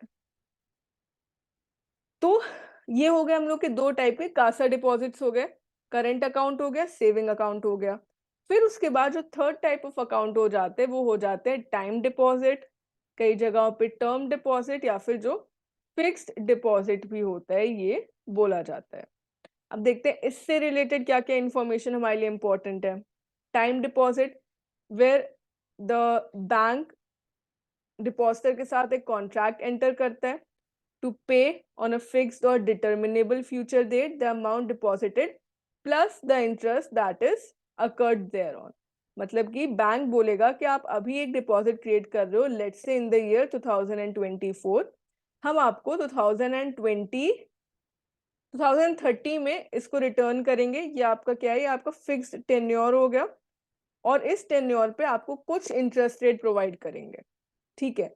तो ये लेकिन इंटरेस्ट रेट तभी मिलेगा जब आप 2030 में उस अमाउंट को विड्रॉ करते हो, जब इसको बोला जाता है when the account has matured, जब अकाउंट टर्म डिपॉजिट मैच्योर होता है तब। अगर आप उसके पहले विड्रॉ कर लेते हो या आपने बोलते हैं ना एफडी तोड़ दी गई, तो उस टाइम पे क्या होगा, कुछ स्टिपुलेशंस हैं, कम इंटरेस्ट रेट लगेगा या फिर अब तक जितना है उतना लगेगा या फिर सेविंग्स अकाउंट में जितना लगना चाहिए था उतना लगेगा। फिर at present the minimum period, अब मिनिमम पीरियड की अगर बात की जा रही है फिक्स डिपॉजिट क्रिएट करने की, तो वो कितना है, वो वेरी करता है। Minimum period 7 days for deposit account of ₹15 lakhs and above and minimum 15 days for amounts less than 15 lakhs। अब ये अमाउंट भी वेरी करता है फ्रॉम डिफरेंट बैंक्स, मतलब मिनिमम पीरियड 7 days से स्टार्ट होता है। ऐसा नहीं है कि हम लोग 4-5 साल की ही बात करें। अगर 15 लाख से अबव का डिपॉजिट किया जा रहा है तो वो 7 days मिनिमम है, और अगर 15 लाख से कम किया जा रहा है तो 15 days वो मिनिमम होता है। और उसके अलावा अगर मैक्सिमम पीरियड की बात की जाए सो 120 मंथ्स, 10 years, 120 मंथ से ज्यादा एक्सीड करता हुआ बैंक्स फिक्स डिपॉजिट क्रिएट नहीं करते हैं। वहां पे अगर कोई भी डिपॉजिट है which is offered for a period, वो 12 मंथ्स के लिए होता है, तो it should be made that periods in the multiples of 3 months, where a deposit is offered for a period of over 12 months, मतलब 1 साल से ज्यादा, तो फिर उसके बाद वो 3 months के मल्टीपल में, मतलब कि 15 months, 18 months, 21 months। But again this is not important, ये जरूरी नहीं है, बहुत सारी फ्लेक्सिबिलिटी है। कस्टमर की रिक्वेस्ट के हिसाब से वो और भी डिफरेंट मल्टीपल्स क्रिएट किए जा सकते हैं, 37 months, 18 days, तो वो बैंक उतनी फ्लेक्सिबिलिटी रखते हैं। बेसिकली जो मिनिमम और मैक्सिमम है ये आपको याद रखना है, ठीक है। फिर मिनिमम मैक्सिमम हो गया। अगर हम लोग बात करते हैं किसकी, कैसे ओपन किया जा सकता है, सो या तो सिंगली ओपन कर सकते हैं या फिर जिसमें सर्वाइवर का क्लॉज होता है तो आइदर और सर्वाइवर कर सकते हैं। पेएबल जॉइंटली भी हो सकता है। It can also be open with instructions farmer survivor. अब ये सारी चीजें क्या होती हैं कि अगर इंडिविजुअल अकाउंट खोला गया चलो तब तो ठीक है, सिंगली ओपन किया गया है। अगर जॉइंट अकाउंट खोला गया है तो आफ्टर लेट्स से 5 years ये अमाउंट किसको पे किया जाएगा, टू हुम। तो अगर सर्वाइवर्स सारे वहां पे प्रोवाइडेड हैं, they are living, they are available, तब तो कोई प्रॉब्लम नहीं है। पर क्लॉजेस भी होते हैं, आइदर और सर्वाइवर, जो भी सर्वाइवर है उनको दिया जाएगा, या फिर फॉर्मर और सर्वाइवर, लास्ट सर्वाइवर, बाद में जो अकाउंट क्रिएट किया जिसके साथ जॉइंट अकाउंट उसमें किया गया, लैटर ऑफ द सर्वाइवर। तो ये सारी चीजें इसमें अवेलेबल होती हैं। Now this is again not important. फिर इंटरेस्ट की अगर बात की जाती है तो कई सारे तरीके होते हैं जिससे कि बैंक्स इंटरेस्ट कैलकुलेट कर सकते हैं। अगर इंटरेस्ट एफडी का पे किया जा रहा है क्वार्टरली इंटरवल्स पे, तो ये सबसे कॉमन हो जाता है। सबसे कॉमन तरीका है कि क्वार्टरली इंटरवल्स पे उसको पे किया जाता है, तो सिंपल एफडी आप उसको बोल सकते हो, ठीक है, सिंपल एफडी।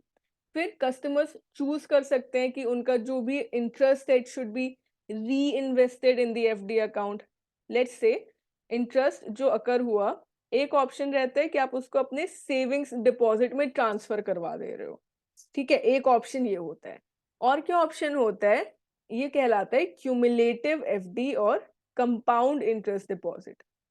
जितना भी क्वार्टरली इंटरवल पे इंटरेस्ट क्रिएट हुआ, हमने क्या बोला कि rather than transferring it to my saving deposit और रादर दैन मैं विड्रॉ कर रही हूँ, वो क्या होगा, वो एफडी में ही ऐड हो जाएगा। ये भी बहुत सारे इंडिविजुअल्स आज के टाइम पे चूज कर रहे हैं, तो वो क्या होता है, वो क्यूमुलेट हो जाता है, वो ऐड ऑन किया जाता है। तो फिर मेच्योरिटी टाइम पीरियड पे जब टर्म का एंड होगा तब वो पूरा अमाउंट विड्रॉ किया जाएगा, ठीक है। तो ये ऑप्शंस भी होते हैं कस्टमर के पास कि वो जब भी फिक्स डिपॉजिट अकाउंट एंटर कर रहा है तो वो चेंज कर सकता है, वो ऑप्ट कर सकता है कि हाँ उसको जो भी कंफर्टेबल है, वायबल है, वो ऑप्शन वो चूज करेगा।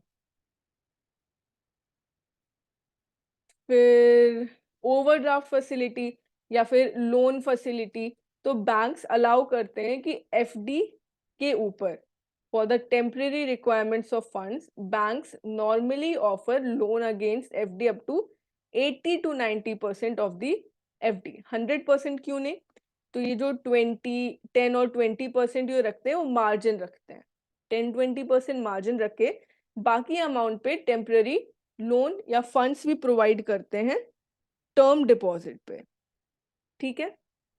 जनरली यहाँ पे कस्टमर को अगर रिन्यू करना है, लेट्स से 5 इयर्स का अमाउंट था, टर्म था उस एफडी का, और कस्टमर ने कहा कि मुझे ये विड्रॉ नहीं करना, मुझे इसको रिन्यू करवा देना है, तो वो क्या कर सकता है, before maturity of the FD वो क्या करेगा, वो रिन्यू कर देगा, वो बैंक के पास जाएगा, वो रिन्यूअल इंस्ट्रक्शंस देगा, फॉर्म होंगे, जो भी रिस्पॉन्सिबिलिटीज होंगी, फॉर्मेलिटीज होंगी, वो रिन्यू कर सकता है for another let's say 5 years और another 3 years, जैसा भी उनका एप्लीकेशन या इंस्ट्रक्शंस होते हैं। अब बैंक्स ने ऑटो रिन्यूअल फैसिलिटी भी प्रोवाइड कर दी है, मतलब अगर अलग से कस्टमर नहीं आया कि विड्रॉ करके अमाउंट ले जा रहे हैं, तो ऑटो रिन्यूअल हो जाएगा, वो फिर से एफडी फ्रेशली स्टार्ट हो जाएगी, ठीक है। अब अगर ऐसा होता है कि unclaimed deposit, if we are talking about unclaimed deposit, term खत्म हो गया, एफडी मैच्योर हो गई, बट इंडिविजुअल क्लेम करने नहीं आया, so if FD is matured but the proceeds are not renewed and they remain unpaid with the bank, then this amount which is not claimed will attract the rate of interest that is applicable to savings account। जैसे कि मैंने starting में कहा था time deposits में कि अगर आप विड्रॉ करने नहीं जाते हो, आप क्लेम करने नहीं जाते हो, तो फिर यहाँ पे क्या होगा, सेविंग्स अकाउंट नॉर्मली जो इंटरेस्ट होता है वो अप्लाई होना स्टार्ट हो जाएगा, या फिर स्टार्टिंग में ही अगर बैंक के साथ जो कॉन्ट्रैक्ट एंटर किया था उसमें मेंशन किया गया था वो एम्प्लॉय होगा, depending on which is lower. तो अगर डिपॉजिट अकाउंट वाला इंटरेस्ट लो है तो अब वो स्टार्ट हो जाएगा, वरना जो भी रेट ऑफ इंटरेस्ट कॉन्ट्रैक्ट में किया गया था वो उसके ऊपर अप्लाई होगा। This is the case of unclaimed, जब एफडी मैच्योर हो गई है बट उसको विड्रॉ नहीं किया गया या फिर रिन्यू भी नहीं किया गया, ठीक है। यहाँ तक क्लियर है, इंफॉर्मेशन ओवरलोड तो नहीं हो रहा है। आई नो बहुत थ्योरेटिकल है, कुछ अलग से समझने को नहीं है, मैं बस आपको Clear. पॉइंट्स बताती जा रही हूँ कि क्या क्या इंपॉर्टेंट है जो कि पढ़ना है एग्जाम पॉइंट ऑफ व्यू से। सब बैंक में भी होता है हाँ हाँ वही ना, बहुत सिंपल चीज है, आप सबको पता ही है, बहुत जनरल सा चैप्टर है, बस लेंदी है, ऑलरेडी आपके पास ये सारी इंफॉर्मेशन होगी, बेसिक सी चीज है। अब ये एक इम्पॉर्टेंट टॉपिक है, फॉर्म 15G और H। इससे क्वेश्चन आई थिंक इस बार नहीं, इसके लास्ट टाइम पे आया था। Those who have income within the exempted limit may intimate the bank not to deduct TDS, tax deducted at source। ये किया जाता है अकाउंट पे, बट कुछ इसमें एग्जेम्प्टेड लिमिट आती है, कुछ लेवल ऑफ इनकम होता है, अगर उस लेवल के अंदर आपकी इनकम है तो टीडीएस डिडक्ट नहीं करेगा बैंक, बट उसके लिए आपको फॉर्म 15G/H भरना होता है, उसको रिन्यू करना होता है। वो किस तरीके से वर्क करता है, so form 15H is for the individual who is of the age 60 years और मोर। ये क्या होते हैं, सीनियर सिटीजन्स। while 15G किसके लिए है? for all the others for whom the total income will not exceed the maximum amount. तो अगर 60 years सीनियर सिटीजन है और आपको ये एग्जेम्प्टेड लिमिट या ये फैसिलिटी चाहिए, तो आप कौन सा फॉर्म भरोगे? Form 15H। और उसके अलावा अगर आप सीनियर सिटीजन नहीं हो बट फिर भी आपके एग्जेम्प्टेड लिमिट के अंदर ही अमाउंट आता है, तो आप 15G फॉर्म भरोगे। उसको भरने से क्या होगा कि आपका जो भी इनकम है या फिर अमाउंट है उस अकाउंट में, उस पर tax deducted at source, TDS जो होता है वो नहीं डिडक्ट करेगा बैंक, वो क्या करेगा? एग्जेम्प्ट कर देगा। अब ये जो फॉर्म होता है, ऐसा नहीं होता कि आपने एक बार जमा कर दिया और बस खत्म। It should be resubmitted for every financial year. This is to make sure कि जो आपकी इनकम प्रूफ ऑफ प्रोवाइड कर रहे हो उसके अकॉर्डिंग आप अभी भी किसमें आ रहे हो? एग्जेम्प्टेड लिमिट में आ रहे हो। ठीक है, तो जो भी एग्जेम्प्टेड लिमिट है उसके अंदर आप आ रहे हो, ये आपको एवरी फाइनेंशियल ईयर के स्टार्टिंग में फ्रेशली इन्फॉर्म करना होगा बैंक को। नाउ एट प्रेजेंट अब देखते हैं कि लिमिट क्या है। Individuals who are less than 60 years, for them income up to ₹2.5 lakh is exempted. ठीक है, ये वाला जो फॉर्म था हम लोगों का फॉर ऑल द अदर्स, तो अगर उनकी इनकम 2.5 लाख से क्या है? कम है, तो वो एग्जेम्प्टेड है। वो इंटीमेट कर सकते हैं बैंक्स को कि मैंने ये फॉर्म भर दिया है, आप TDS मत डिडक्ट करो। वाइल फॉर द इंडिविजुअल्स जो कि सीनियर सिटीजन्स हैं, उनके लिए जो लिमिट है दैट इज ₹3 lakhs, और सुपर सीनियर सिटीजन उनके पास कोई भी टैक्स लाइबिलिटी नहीं होती अप टू ₹5 lakhs। तो ये 3 कैटेगरीज हैं। Individuals whose income is less than 2.5 lakhs, जो कि 60 years से कम है। ठीक है, 60 years से ज्यादा बट लेस देन 80 years, उनके लिए क्या है? वो लिमिट है ₹3 lakhs। और सुपर सीनियर सिटीजन जिनकी एज 80 years से भी ज्यादा है, उनके लिए कोई भी टैक्स लाइबिलिटी नहीं है अप टू ₹5 lakhs। ठीक है, तो ये फॉर्म से रिलेटेड क्वेश्चन आ चुका है, अगेन आने के चांसेस हैं। अगेन वेरी सिंपल, क्या क्या याद करना है? ये जो 2 फॉर्म्स होते हैं एंड द कैटेगराइजेशन की एग्जेम्प्टेड लिमिट क्या है। तो पूछ सकते हैं कि फॉर्म 15H की एग्जेम्प्टेड लिमिट क्या है, तो आपको पता है ये सीनियर सिटीजन है, तो ये क्या होगा? ₹3 lakhs। फिर आ जाता है हमारे पास 2-in-1 अकाउंट। अब बैंक्स क्या कर रहे हैं कि कुछ फैसिलिटी प्रोवाइड कर रहे हैं, उसमें आपको बेनिफिट मिलते हैं फिक्स डिपॉजिट के भी, और साथ ही साथ डिमांड डिपॉजिट के बेनिफिट्स या फिर डिमांड डिपॉजिट सेविंग्स डिपॉजिट के बेनिफिट भी मिलते हैं। कैसे? एक फंक्शन इस डिपॉजिट का क्या होता है? Auto sweep facility. It offers maximum return. इसमें क्या होता है कि हमारे जो सेविंग्स डिपॉजिट है उसमें कुछ लिमिट है। लेट्स से उस सेविंग्स अकाउंट डिपॉजिट की लिमिट है 50,000। जैसे ही 50,000 से ज्यादा अमाउंट इस डिपॉजिट में आएगा, it will be automatically transferred to the FD for a particular period. FD में ट्रांसफर करने का फायदा क्या होगा? इंटरेस्ट रेट आपको ज्यादा मिलेगा, राइट? सो आपको ज्यादा इंटरेस्ट रेट मिलेगा। आपको सेविंग्स डिपॉजिट पता है कि कितने अमाउंट जरूरी है, आपको रेगुलर पेमेंट करने हैं, फिर भी आपके पास अमाउंट उससे ज्यादा बच रहा है, तो क्या ऑटोमेटिकली चला जाएगा FD में। This is amount in the multiples of ₹1000 या फिर जो भी बैंक बोलता है अपने नॉर्म्स के हिसाब से। तो इसको क्या कहते हैं? Auto sweep facility. Amount is being swept from your savings account to your fixed deposit. दूसरा तरीका क्या होता है? ये होता है रिवर्स स्वीप। यहाँ पे लिक्विडिटी, जो हम लोगों के फिक्स डिपॉजिट है, ये रिटर्न प्रोवाइड करता है हायर इंटरेस्ट के साथ, और जो सेविंग डिपॉजिट है लिक्विडिटी, इसको हम इजीली यूज कर सकते हैं। फिक्स डिपॉजिट से हम विड्रॉल डिपॉजिट नहीं कर सकते, बट सेविंग से कर सकते हैं। लिक्विडिटी होती है, लिक्विड होता है। ठीक है, तो यहाँ पे क्या होता है? Facility gives access to fund swift in the FD created by auto sweep. Let's say कोई इमरजेंसी आ गई, मेडिकल इमरजेंसी, और आपके पास इमीडिएटली फंड्स अवेलेबल नहीं है आपके सेविंग्स डिपॉजिट में, बट फिक्स्ड डिपॉजिट में है। ठीक है, तो वो अमाउंट जितना भी आपको उस मेडिकल इमरजेंसी में जरूरी है, वो रिवर्स स्वीप होके चला जाएगा कहाँ पे? आपके वापस सेविंग्स डिपॉजिट में। जो भी ऑटो स्वीप से कलेक्ट हुआ था वो रिवर्स स्वीप हो गया, वो सेविंग्स डिपॉजिट में आ गया। आप उसको यूज कर सकते हो अपनी मेडिकल इमरजेंसी में, और बाकी जो अमाउंट फिक्स डिपॉजिट में बचा उसमें वही हायर इंटरेस्ट मिलते रहेंगे।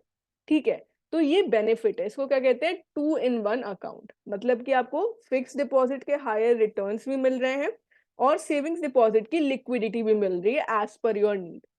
ठीक है, ज्यादा अमाउंट होगा फिक्स डिपॉजिट में चला जाएगा, कम होगा तो वापस सेविंग्स डिपॉजिट में आ जाएगा, आप उसको यूज कर सकते हो। इंपॉर्टेंट टॉपिक, वेरी सिंपल, दोनों चीजें याद रखना कि ऑटो स्वीप में क्या होता है और रिवर्स स्वीप में क्या होता है। फिर आ जाता है हमारे पास रिकरिंग डिपॉजिट। अब कई बार ये भी मोस्टली वही ऑपरेट करते हैं जो सैलरीड इंडिविजुअल होते हैं। वो एक बार में एक लार्ज अमाउंट जमा नहीं करेंगे, वो चाहेंगे कि हर मंथ उनकी जो सैलरी आ रही है उसका कुछ परसेंटेज, कुछ पार्ट क्या हो जाए, वो फिक्स डिपॉजिट में लेट से चला जाए। तो वो क्या होता है, वो रिकरिंग डिपॉजिट होता है। रिकर, हमारे डिपॉजिट्स रिपीट हो रहे हैं। सो मंथली आप बोल दोगे कि आपके सैलरी अकाउंट से इतना पैसा क्या हो जाएगा, वो इस अकाउंट में सेव हो जाएगा। So it helps the customers with regular income to save a fixed amount every month and at the same time earn interest at the rate that is applicable to the FDs। तो आपको वही rate मिलेगा जो fix deposit पे होगा, but आप उसमें एक बार में लार्ज अमाउंट नहीं जमा कर रहे हो, आप क्या कर रहे हो, सैलरी जो आपकी आ रही है उसका कुछ कुछ part. So it is similar to making FD but of a certain amount every month. अब इसमें कुछ फैसिलिटीज होती हैं, जैसे कि इसमें प्री मेच्योर पेमेंट अलाउड है as the same conditions on the FD। उसके अलावा लोन्स भी मिल सकते हैं रिकरिंग डिपॉजिट पे, again on the same conditions. Recurring deposit जो होता है it can be opened by a person in their own name, more than 1 person jointly, minor of 10 years and above, जो भी नॉर्म्स ले करते हैं बैंक्स, तो वो हो जाते हैं हमारे रिकरिंग डिपॉजिट। अब इसके अलावा रिकरिंग डिपॉजिट वर्क कैसे करता है, यहाँ पे जो मंथली इंस्टॉलमेंट है it should be paid on और before the last working day of the month. ऐसा नहीं है कि आप डीले करोगे, अगर आप डीले करोगे तो कुछ चार्जेस या कुछ फीस भी होगी जो कि डिडक्ट की जाएगी। अगर आप डीले करते हो, आप last working day of the month के पहले नहीं करते हो। फिर बैलेंसेस जो कि सेविंग्स या करंट अकाउंट में है that have not been operated for 10 years, या फिर टर्म डिपॉजिट में अगर नहीं ऑपरेट किए गए हैं, वो अमाउंट वहीं पे रहता है, उसको नहीं यूज किया गया है, these will be claimed as the unclaimed deposit. ठीक है, और ये जो अनक्लेम्ड डिपॉजिट होते हैं जो 10 years तक नहीं यूज किए गए हैं, इसको बैंक क्या कर देंगे, ट्रांसफर कर देंगे एक फंड जो कि मेंटेन कौन करता है, रिजर्व बैंक ऑफ इंडिया। ये अमाउंट अब यूज किया जाएगा डिपॉजिटर एजुकेशन और अवेयरनेस में। मतलब कि कैसे, लेट्स से कुछ एड्स क्रिएट कर दिए जाएंगे या पब्लिक नोटिसेस क्रिएट कर दिए जाएंगे। ये किसके लिए हो रहा है, ताकि इंडिविजुअल्स को, डिपॉजिटर्स को एजुकेशन या फिर इंफॉर्मेशन डिसमिनेट कर सकें।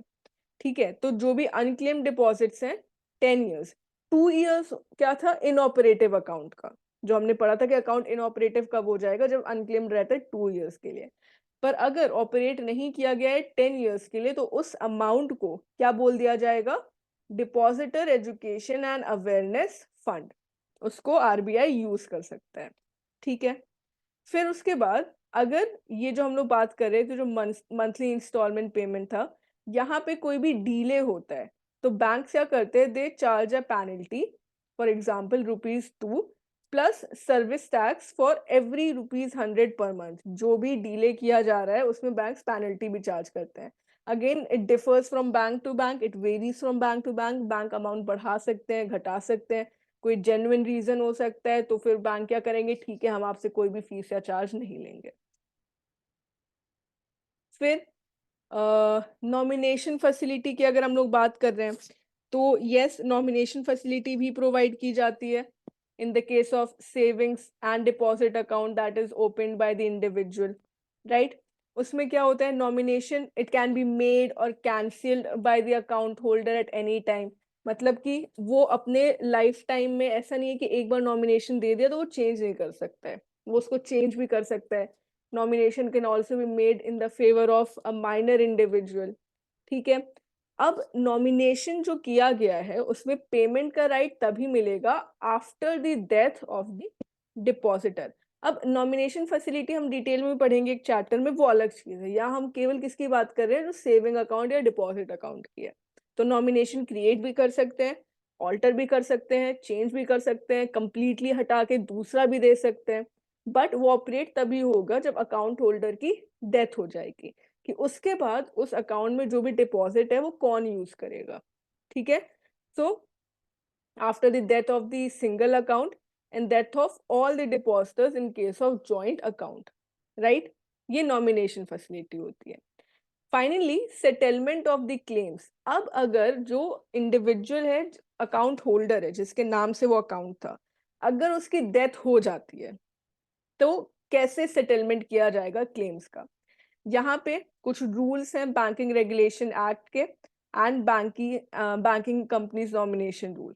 उन रूल्स के अकॉर्डिंग अगर इंडिविजुअल ने नॉमिनेशन फैसिलिटी दी है, ठीक है, वैलिड नॉमिनेशन उसने दिया है, या फिर अकाउंट को ओपन किया गया था ऑन द सर्वाइवरशिप क्लॉज, चाहे वो आइदर और सर्वाइवर हो, तो सिंपली जो भी नॉमिनेशन है उसके अकॉर्डिंग वो अमाउंट इंडिविजुअल को दे दिया जाएगा। फिर वो इंडिविजुअल चाहे तो अकाउंट को कंटिन्यू करेगा, क्लेम करके ले जाएगा, जो करना चाहे वो करेगा। ठीक है, so the payment of the balance in the deposit account to the survivor or the nominee of a deceased deposit. This is अगर nomination provide किया गया। अगर nomination provide नहीं किया गया है, या फिर जो अकाउंट है आइदर और सर्वाइवर पे है के अलावा, मतलब नॉमिनेशन भी नहीं है, आइदर और सर्वाइवर भी नहीं है, तो फिर जो लीगल हेयर्स है, यहाँ पे बैंक क्या करेगा, वो कोशिश करेगा कि फैमिली मेंबर्स को या फिर चिल्ड्रन को कोई भी प्रॉब्लम ना हो, कोई भी हार्डशिप ना हो, कोई अनड्यू प्रॉब्लम्स, बार बार बैंक आना पड़ रहा है, नहीं होगा। अगर उन्होंने प्रूव कर दिया कि हाँ ये हमारे ही फैमिली मेंबर है, फादर है, मदर है, नेचुरल गार्डियंस है, तो यहाँ पे avoid any inconvenience and undue hardship to the common person, legal heir को वो अकाउंट क्या कर दिया जाएगा, उसकी ओनरशिप दे दी जाएगी।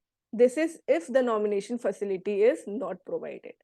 व्हाट एल्स, अगर टर्म डिपॉजिट की बात हो रही है तो उस केस में क्या होगा, the bank incorporate a clause in the account opening form itself, कि अगर डेथ हो जाती है डिपॉजिटर की तो वहां पे premature termination of the term deposits would be allowed. तो बैंक्स क्या करेंगे, जब अकाउंट ओपन किया जा रहा है एप्लीकेशन फॉर्म में ही कस्टमर को बता देंगे कि अगर आपकी डेथ हो जाती है, डिसीज हो जाता है, तो उस केस में क्या होगा कि प्रीमेच्योर टर्मिनेशन, जो इंडिविजुअल है, अगर नॉमिनी प्रोवाइड किया गया है या फिर लीगल हायर है, वो टर्मिनेट कर सकता है टर्म डिपॉजिट को, वो बंद कर सकता है, ये ऑप्शन वो प्रोवाइड करते हैं।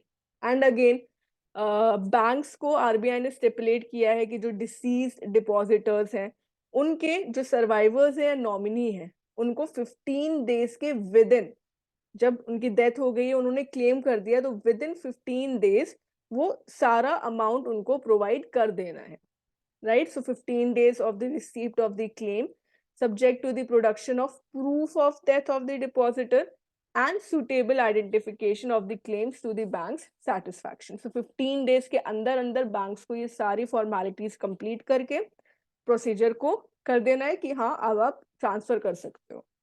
तो 15 days maximum provide किया गया है। लॉकर हायर के केस में भी अगेन बैंक्स क्या कोशिश करेंगे कि जो इंडिविजुअल है उनको कोई प्रॉब्लम ना हो, तो नॉमिनी एक्सेस है वो भी लॉकर को प्रोवाइड किया जाता है। उनको लिबर्टी दी जा सकती है कि वो जो कंटेंट्स हैं जो कि उस लॉकर में at the event of death of the hirer, उस कंटेंट को निकाल सकते हैं, उसको जिस तरीके से चाहे वो यूज कर सकते हैं।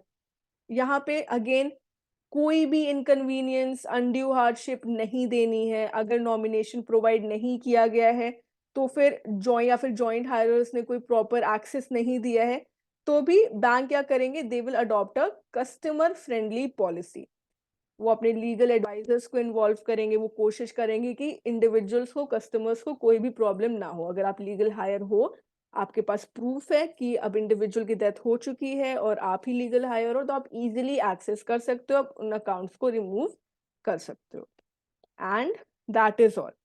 इस चैप्टर में बेसिकली यही चीजें हैं कि जो कि इम्पोर्टेंट है, जो मैंने यहाँ पे नोट्स में प्रोवाइड की हैं।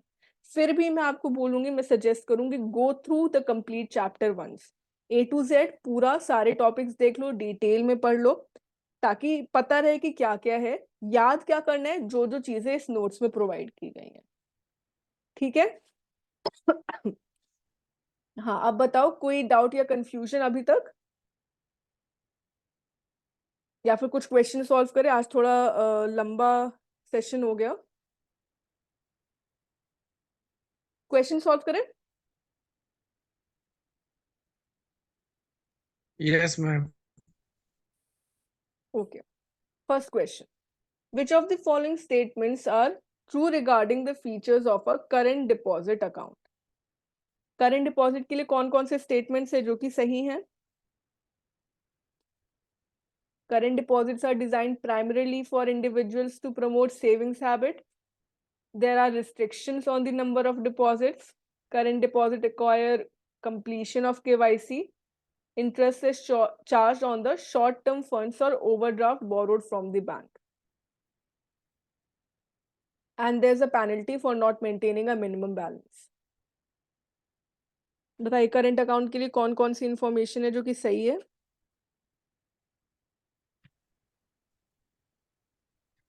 3 and 4. 3 and 4. Yes, 3 and 4 is correct. Very simple basic question. ये सेविंग्स बैंक का होता है, सेविंग हैबिट वाला, और ये तो हम लोगों ने देखा है कि कोई भी रिस्ट्रिक्शंस नहीं है on the number of deposits and withdrawals. ठीक है। Next, which of the following practices are recommended for the monitoring of newly opened accounts according to the Know Your Customer?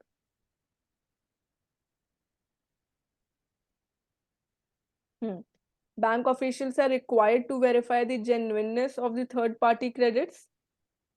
A statement of accounts must be provided to every current account holder annually.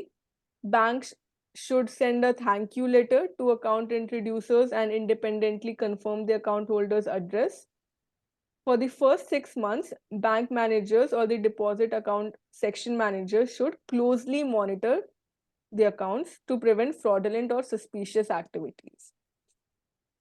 बताइए कौन से सही होंगे?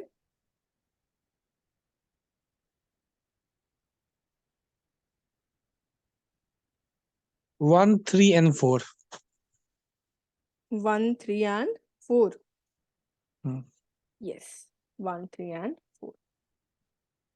ये वाला क्यों सही नहीं होगा? सेकंड वाला? सर सर्विस चार्ज नहीं लेते हैं ना स्टेटमेंट का। Yes, very good. ठीक है, वेरी नाइस। चलो next.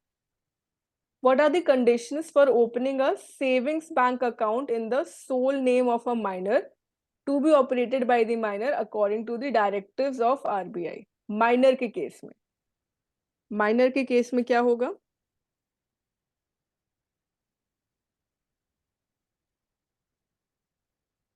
The minor is required to present a valid income tax, PAN और GIR नंबर क्या होता है? जनरल इंडेक्स रजिस्टर होता है, पहले यूज होता था। So ma'am at the option 1 and 3 2 and 3 option D.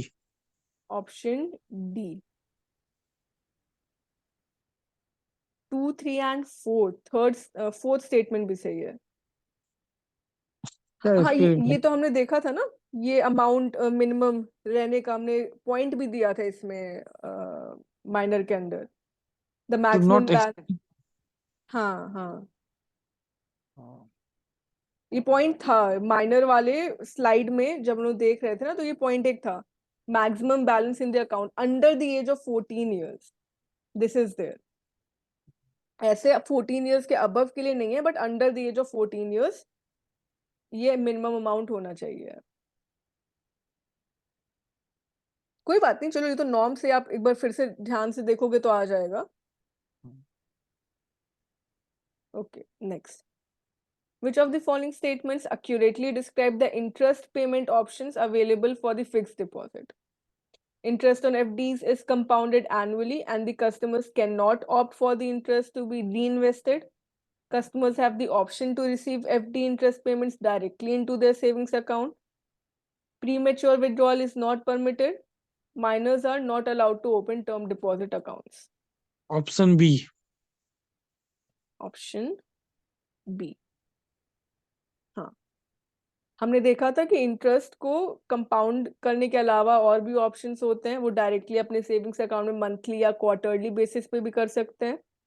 Premature withdrawal allowed है और माइनस को भी अलाउ है। Then, who is eligible to submit Form 15H to request non-deduction of TDS? 15H. Any option D. Option D. Yes, option D. Very good. ठीक है, simple questions. हाँ, आज के लिए मैंने क्वेश्चंस कम ही रखे थे क्योंकि पता था कि सेशन लंबा जाएगा, ऑलरेडी 1.5 आवर्स हो गए हैं। But again mock test practice करना, इस चैप्टर को मैं फिर से वही कहूंगी, एक बार रीड कर लेना, याद केवल इतना ही करना जितना कि नोट्स में है और जितना कि पॉसिबल है, वैसे बहुत मैम जनरल चीजें। हाँ, मैम एग्जाम में क्वेश्चन इसी टाइप के आते हैं कि इससे थोड़ा हार्ड आते हैं? मोस्टली इसी तरीके के होते हैं। क्वेश्चंस का लेवल इजी तो नहीं बोलूंगी, बट मॉडरेट होता है, बहुत टफ नहीं होता है। ठीक है, और प्रीवियस ईयर क्वेश्चंस का भी एक होगा, आपने वो अटेम्प्ट किया है ऐप पे? मैम अभी तो स्टार्ट ही किए तो इसलिए हम नहीं किए कि पूरा कंप्लीट होने के बाद करेंगे। कोई बात नहीं, कोई बात नहीं, ठीक है, कोई ना, आप मॉक टेस्ट प्रैक्टिस करोगे तो भी आप देखना। इनफैक्ट एक पेपर उसमें मतलब मॉक टेस्ट ये भी होगा कि प्रीवियस ईयर पे मेमोरी बेसिस पे जो क्वेश्चन थे, कौन कौन से टॉपिक्स थे, वो उससे भी रिलेटेड एक अवेलेबल है, तो वो भी देखना। ऐसे ही क्वेश्चन रहते हैं, कुछ भी बहुत टफ क्योंकि है ही नहीं ना, टफ तो चीजें है ही नहीं। अगर आप सही से पढ़ ले रहे हो तो आपको टफ लगेगा ही नहीं, इसलिए आप इतनी जल्दी जल्दी आंसर भी कर ले रहे हो। ठीक है, चलो तो फिर आज के लिए यही पे एंड करते हैं। रिवाइज नोट्स आपको मिल गए थे आप पे पिछले सेशन के? Yes ma'am. ठीक है, चलो, go through the notes, practice the mock test and that is more than enough. ठीक है, तो फिर आज का सेशन एंड करते हैं।